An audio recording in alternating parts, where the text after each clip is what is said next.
Distinguished ladies and gentlemen, let us welcome our keynote speaker, Nicholas William Leeson.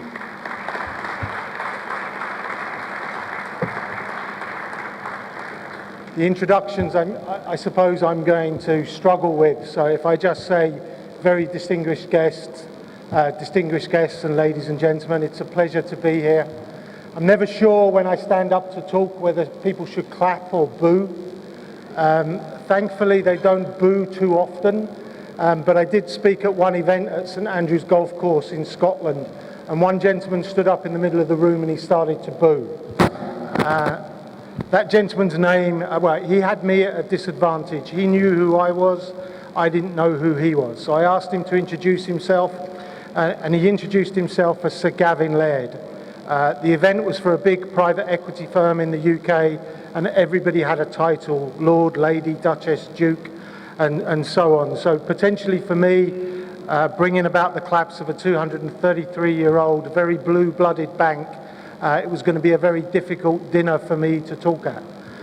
It actually became the easiest after dinner that I've ever done, because the audience started to ask Sir Gavin questions. And the reason why they did is Sir Gavin was the head of the TUC in England. He was a personal friend of Maggie Thatcher, and he was on the board of banking supervision after the collapse of Barings. And he was very convinced that what I did was very sophisticated, it was very meticulous, it was very well thought out, and that I sought to undermine the banking system in the UK, which is the complete opposite of what actually happened. It was very crude, it wasn't very well thought out, and I was stumbling along from day to day, somehow surviving, making the losses bigger, unfortunately, and that eventually led to the collapse of a 233-year-old merchant bank. I'd like to thank the organisers for having the courage to invite me. My name sometimes brings a certain amount of consternation when I stand up to talk. I also would like to thank the organisers for bringing me my first experience of jollof rice. So that's now my life is complete. So I'll be happy when I go home. But I think the thing that I found really interesting in meeting the board members of the CBI over the last couple of days is the degree of passion and commitment that they have to try and bring about change here in Nigeria. I think it's absolutely to be applauded, and I think it's absolutely fantastic that an organisation is trying to do such a thing. It took me 3 years to cause the collapse of the bank. I only have 20 minutes or so to talk to you about it this evening. So I'm told that Nigerian people aren't shy, that you will ask me questions. I'm going to make sure I leave enough time so you can ask for those questions again. There was a movie made of my life. The movie was called Rogue Trader, and Ewan McGregor played me. So I apologise to the ladies in the audience who were expecting somebody who looked like Ewan McGregor. Unfortunately, he couldn't make it, and he doesn't know the story as well as I do. I do laugh and joke about a few things as I'm standing up and talking, but it doesn't detract from the very serious nature of what happened at Barings and the catastrophic effect that my actions had. It was interesting listening to Soji at the beginning and him talking about unchecked risky behaviour. That's exactly the same as my behaviour in Singapore. Nobody was checking on what I was doing. I wasn't really evaluating the amount of risk that I was undertaking, and my behaviour just got worse and worse and worse. And there were no controls to push it back into line. And so you need structure, you need systems, you need controls. I was looking at the video at the beginning. You also need deterrent, because if you don't have deterrent, then any of the controls or the laws or the rules that you have are meaningless, and people will continue to step over the line. So I was very correctly punished for my crimes in Singapore and spent 4.5 years in prison for my actions over that period. From the banking side of things, obviously the bank suffered the most catastrophic effect and went into liquidation and was sold for £1 to ING. So the collapse of the bank definitely changed my life forever. I was on a very upward curve. I'd worked for some of the best banking organisations in the UK. I'd succeeded at everything that I did. And then I arrived in Singapore, eager for the opportunity, eager to progress my career further, but I confronted something that I couldn't cope with. And I didn't do a very simple thing, which I encourage everybody, wherever I speak around the world, to do. I didn't ask for help, because I was surrounded by people that could have helped me and could have steered me in the right direction. People that I worked with, people that were within the regulatory bodies that I dealt with on a daily basis. But I didn't do that very simple thing. I didn't ask for help, and I didn't ask for advice. And if I did, my career path would have been very different, and I probably wouldn't have had the jollof rice that I did this week in Nigeria, because I would still be working in a big bank somewhere. At least that's what I'd like to think. But if I, as much as I laugh and joke about a few things here this evening, if you ask me to put into a genuine context what that period of my life really means, it will always be the most embarrassing period of my life, because I will always be remembered for that period, whatever I may do in the future. And unfortunately, you know, that is definitely the most embarrassing period of my life, because like you, I wanted to be successful, and now I will always be remembered for my biggest failure. So that's difficult to come to terms with. It's 22 years now since the collapse of the bank, and it's still as embarrassing today as it was in 1995, because it's the complete opposite of what I wanted to happen.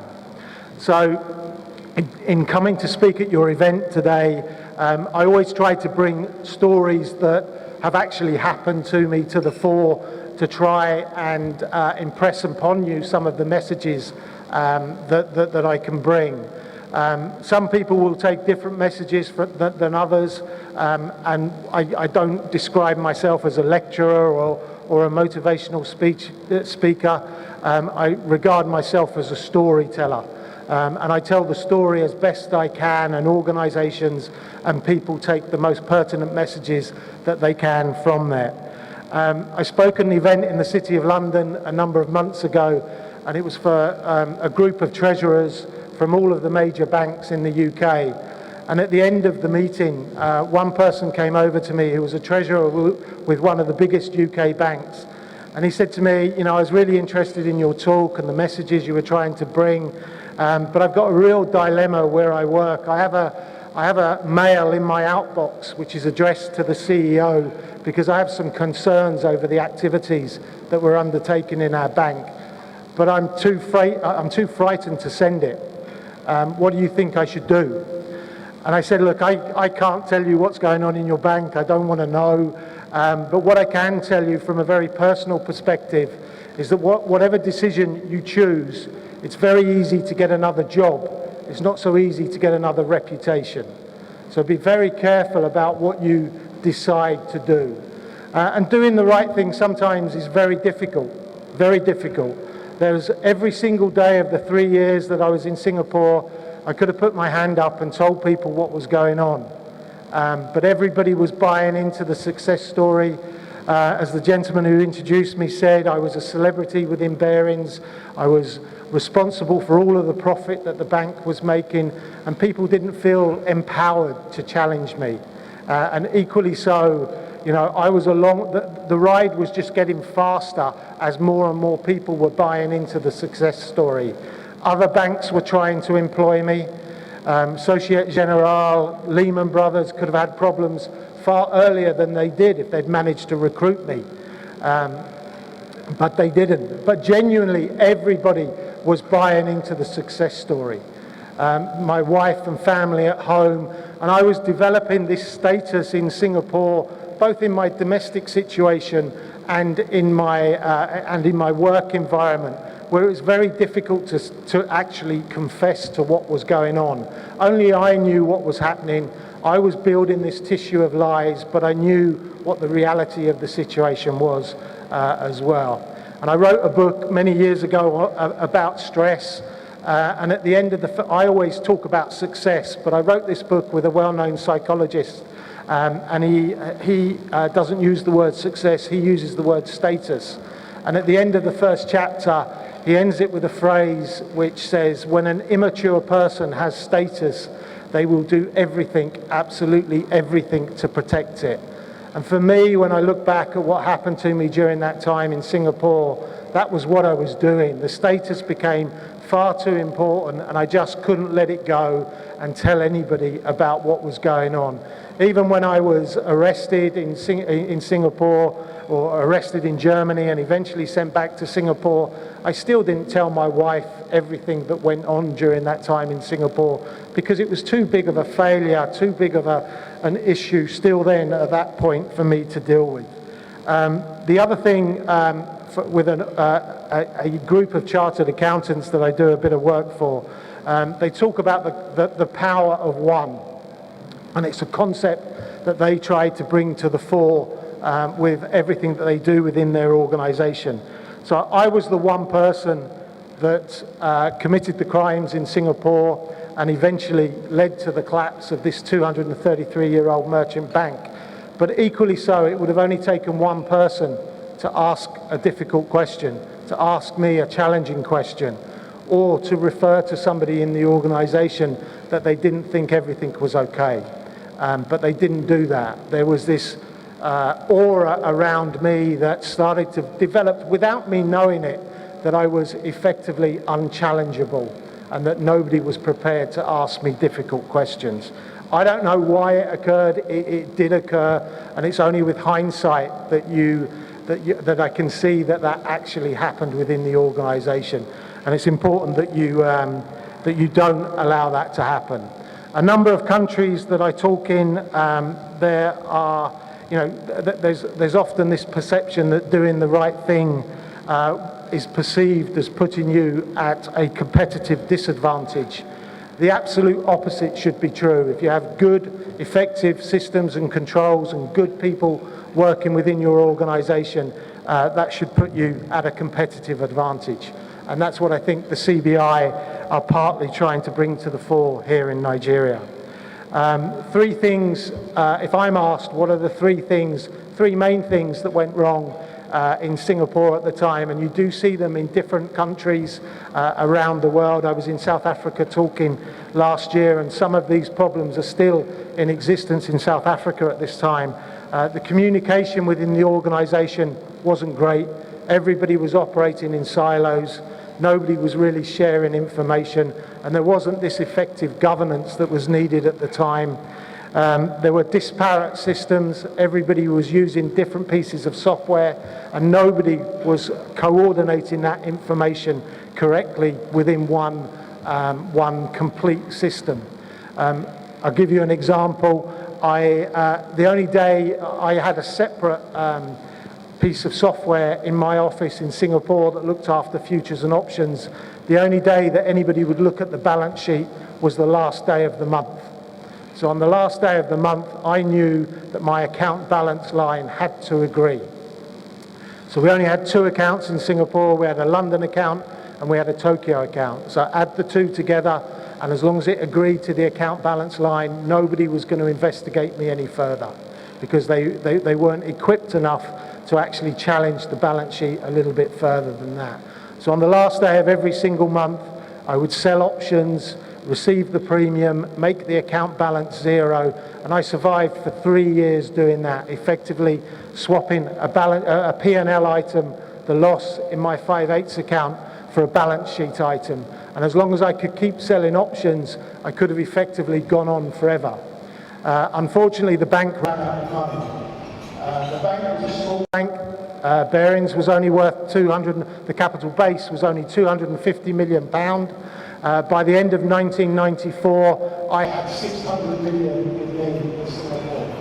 So more than twice the capital base of the bank. The legal limit that the Barings was subsidiary at the time was 20% of the bank's capital. So I was 12 times in breach of that limit, which the Bank of England allowed to happen. And yet, every single day, the bank would continue to send me more and more money, because my losses were getting bigger and bigger, and nobody would ask me questions about why I needed so much money. And then by the end of February 1995, the bank had no more money to borrow. They were borrowing from Barclays and Citibank. Barclays and Citibank said to your credit shop, we're not going to lend you any more money. I still needed more money in Singapore. So the board of Barings in London went to the stock market and issued a bond for £100 million that found its way out to me in Singapore as well. So nobody really understood the business. Nobody understood what was going on, and if you don't understand the business that you're working in, it's impossible to challenge the people that work within it. So the third thing that I would highlight, if I'm asked what were the three main things that led to the collapse of the bank, I was never challenged. In the 3-year period that I lived in Singapore, as in my introduction, I was described as being the head trader and I could take proprietary risk. One day, to give you an example of not understanding the business, one day I got a phone call from the head of trading in London, who was one of the founding fathers of Barings Securities, which was formed in 1985. His name was Andrew Bayliss. So Andrew phoned me up and I had a position limit of 250 lots of the Nikkei 225. So he phoned me up and he said, I'm looking at your trade sheets, Nick, and there's some really big trades going through. Can you explain them to me? They are clearly in breach of your position limit. So he said, I've got a trade here for 5,000 contracts, another one for 10,000 contracts, and your limit is 250. Can you explain it to me? So the only thing I could think of at the time, because I was thinking on my feet, was I told him that the software was grouping together trades at the same price. So that wasn't one trade of 5,000 contracts, it was a number of trades of 250 contracts. But because he didn't understand the business, he shouldn't have been asking me about the trading. He should have been going to the point where the trade was being received and asked them how they received the order. And he would have been told that it was 5,000 contracts at market, 10,000 contracts at market, and often they would come in a machine gun manner, one after the other, as I was trying to support the market. So that's probably the biggest example of my unchecked risky behaviour as well at the time. One of the banking is, in banking it's always important to know your customer, but equally so it's important to know the people who work within your organisation. It's important that you challenge those people, but equally at the same time you need to support those people and give them the education and the skills that they need to do their job as effectively as they can. That didn't really help, or that didn't really happen at Barings.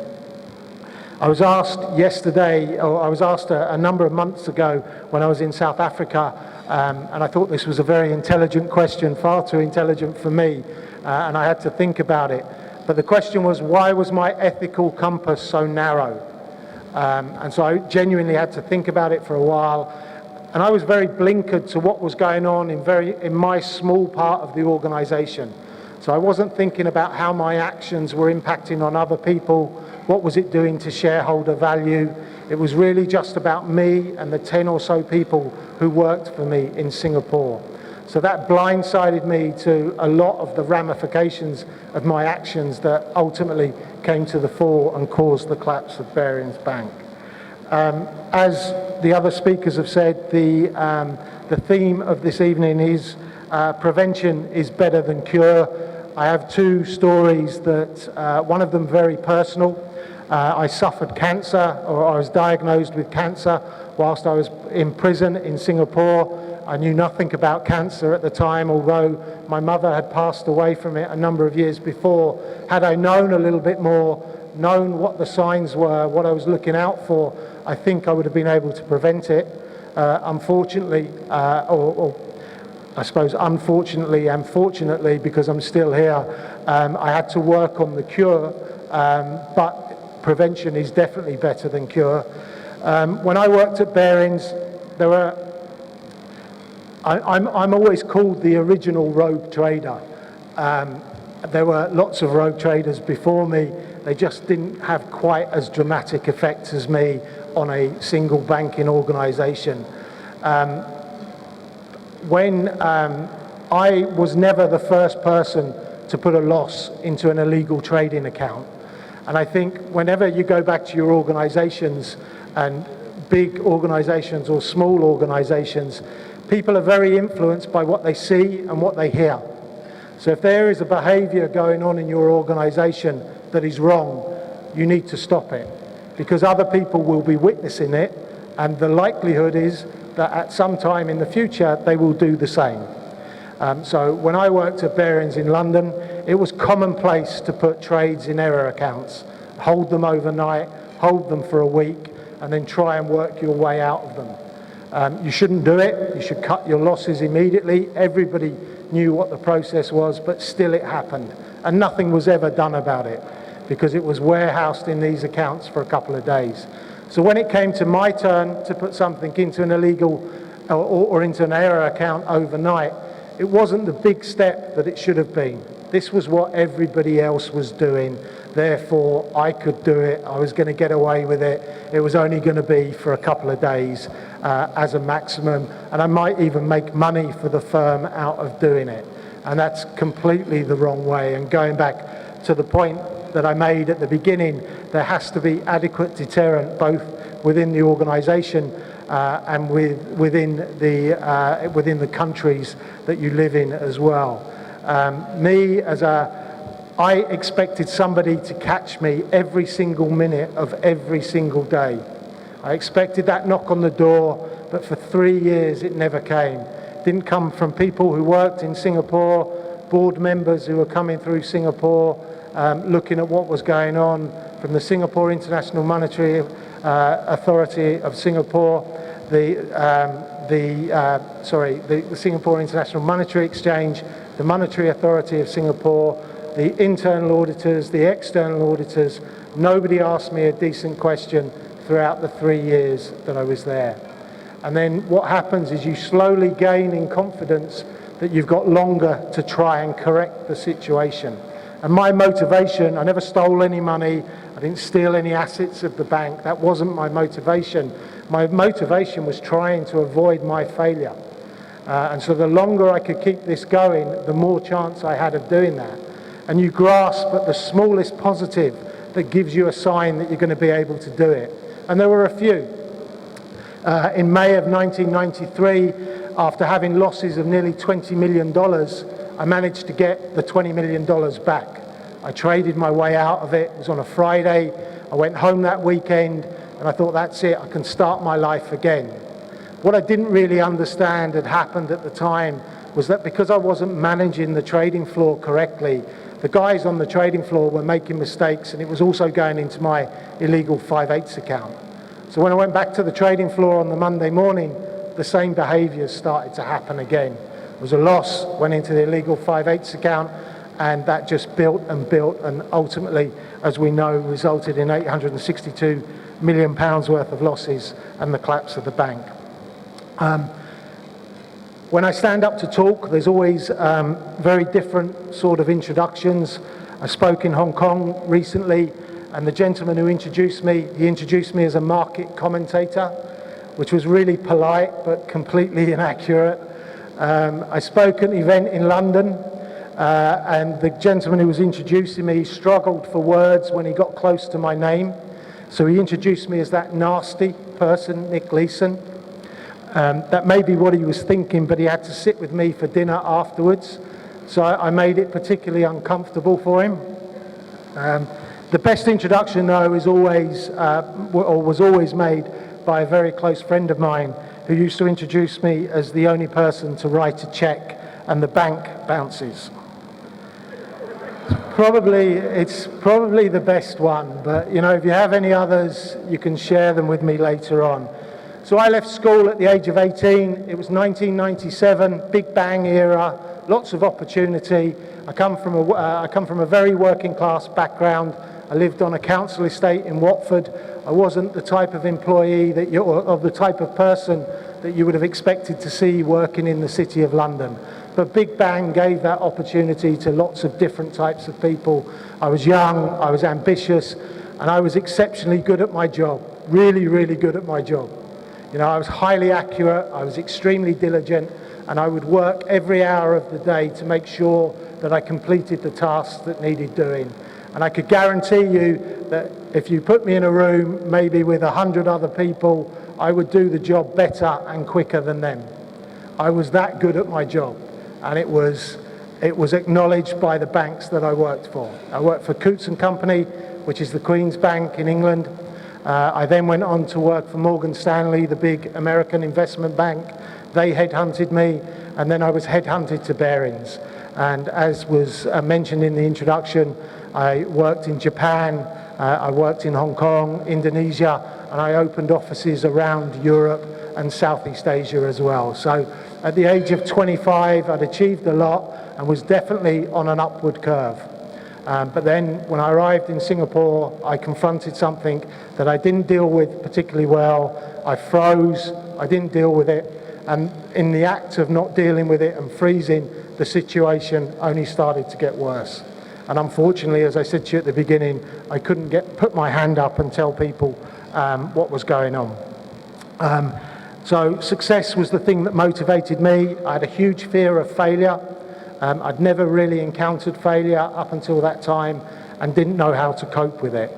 So as much as I was postponing the realization of my losses throughout the 3 years in Singapore from an organizational perspective, from a personal perspective, I was postponing the realization of my own failure.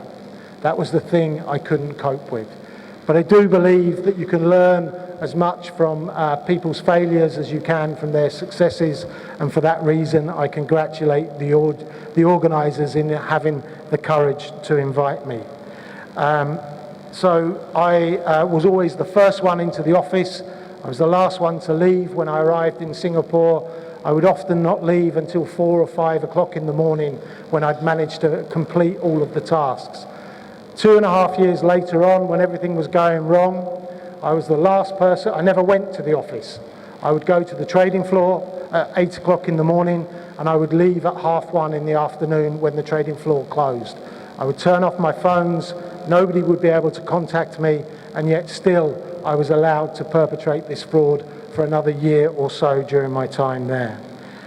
Very early on, there was a test of my basic honesty and integrity. I'm very embarrassed to say that I failed those tests. I knew the difference between right and wrong. I always knew what I was doing. I knew I shouldn't be doing it. I continued all the same, and therefore accept full accountability and responsibility for everything that happened during that period. I spoke at a major law firm's offices in London about a year ago. I won't mention the law firm, but they were a big law firm. And we were talking about the senior managers regime, where officials within the bank have to take more responsibility for the people that work for them.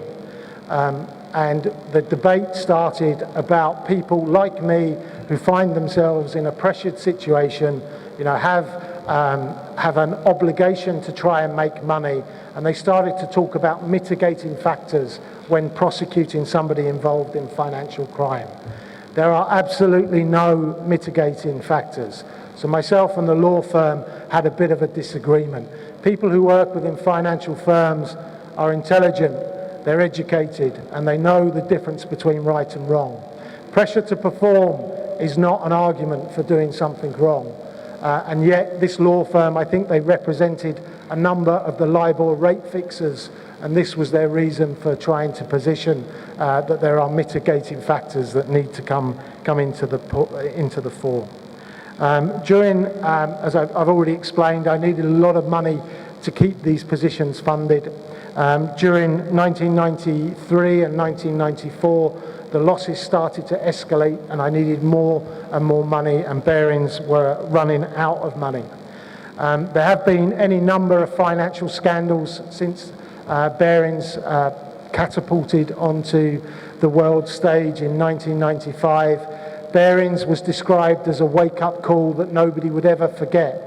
Unfortunately, there have been far too many financial scandals since then, and they're all characterized by poor systems, poor controls, poor people in place to make sure those controls are enforced, and a lot of complacency within each and every one of those organizations. So when there is a financial scandal, First thing that happens is my phone starts ringing. The first people calling are my friends to see where I am. And then it's the world's media wanting to know if there's any similarities. Similarities, poor systems, poor controls, and poor people.